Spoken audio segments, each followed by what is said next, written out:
What's going on YouTube? Heroes Gaming here, coming at you guys with a little tutorial video for all you new Xbox users who have never played MLB The Show 21.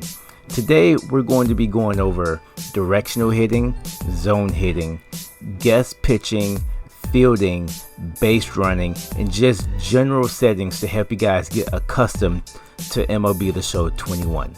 First, I want to talk about directional hitting. Directional hitting has to be by far the easiest and to me the best way on how to bat in the game. It's pretty simple. X is for normal swing, circle is for contact swing, and square is for power swing. Now on the Xbox controllers it's going to be different, but I'm pretty sure you guys, if you look at the directional interface on the options and on the Xbox, you're going to see what buttons you need to hit. It's pretty simple. X is for normal, circle is for contact, and square is for power swing. You really don't need to do anything else. You just wait for the ball to come in and you just hit one of those buttons. Zone hitting is a little bit more, I wouldn't say difficult, but it's different. As you can see in the video, you have this reticle that you're able to move around the plate. So what happens is you move the reticle around the plate and you follow the ball. So you follow the ball either around somewhere around the zone or outside the zone, and you can determine whether you want to swing at the ball or you want to let it go for a ball. You still have the buttons that you can use with the power, contact, and normal swing, but you're adding the reticle on the screen to move the reticle around so you can determine whether you want to hit the ball or you just want to let it go. It's a little bit more difficult, and I don't really want to say, just start using zone hitting automatically. You should start with directional hitting and then maybe move to zone hitting. But yes, this is zone hitting. It's a little bit more, you have to do a little bit more at the plate rather than just hitting buttons.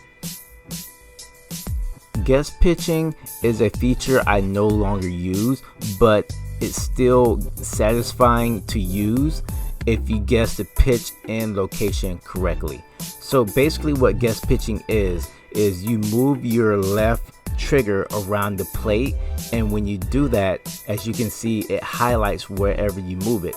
So if you want to guess the pitch top right or bottom or top left, you can guess that location.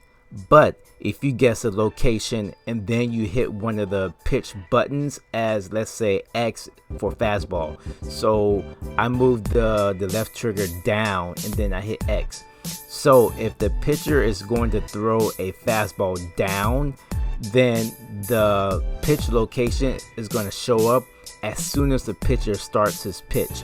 Now if you only guess the location, let's say you're going to guess the location up and you get the location right but you didn't guess the pitch, you're going to get that indication that you guessed it correctly, but it's going to show up a little bit late only because you didn't guess the pitch and location. But guess pitch is pretty okay, but I stopped using it because it wasn't really for me, and I got more involved in the game just by waiting on the pitch to come through. Now let's talk about base running.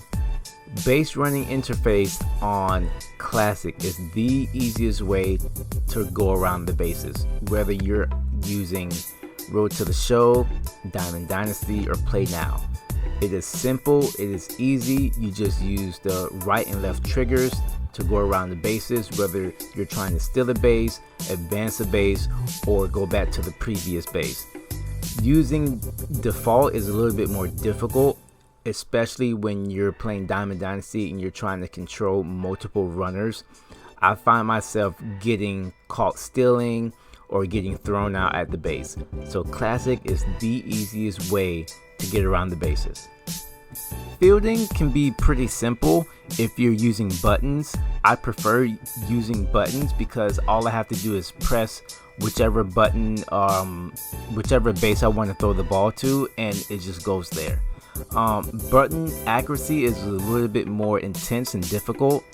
If you hold the button too long, it goes over the fielder's head. If you hold it too short, you can still make an error. So button accuracy has a little bit more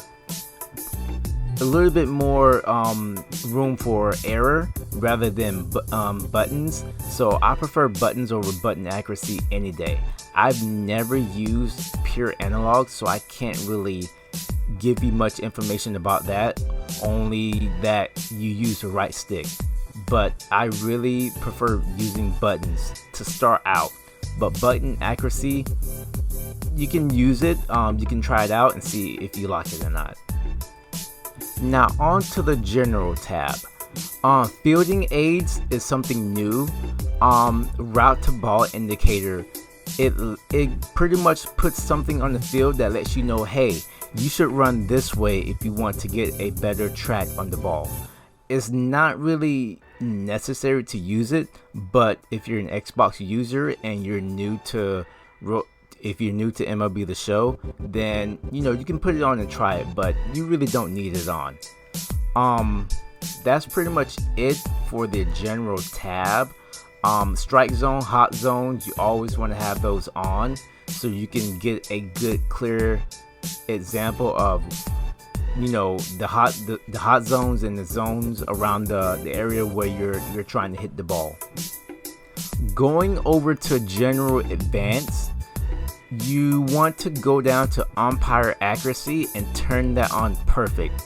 If you have it on personalized, what's going to happen is each game you're going to have a different umpire, and depending on how that umpire calls the game, you can have an umpire who calls strike balls outside the zone, or you can have an umpire that calls balls inside the zone. And that's pretty, I hate it.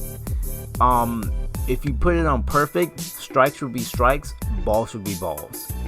Average, I've never really had it on average, but I never have it on personalized. I always have it on perfect because I don't want to find myself in a situation where I'm trying to get the game-winning run and I have it on personalized and the ball is clearly outside the zone and it gets called a strike.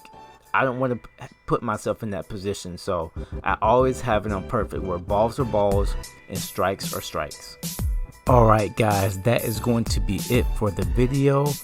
If you have any other questions, ask me down in the comment section and I'll see if I can answer them for you. So go out there, try out these settings and let me know how it goes. Thank you and have a good day.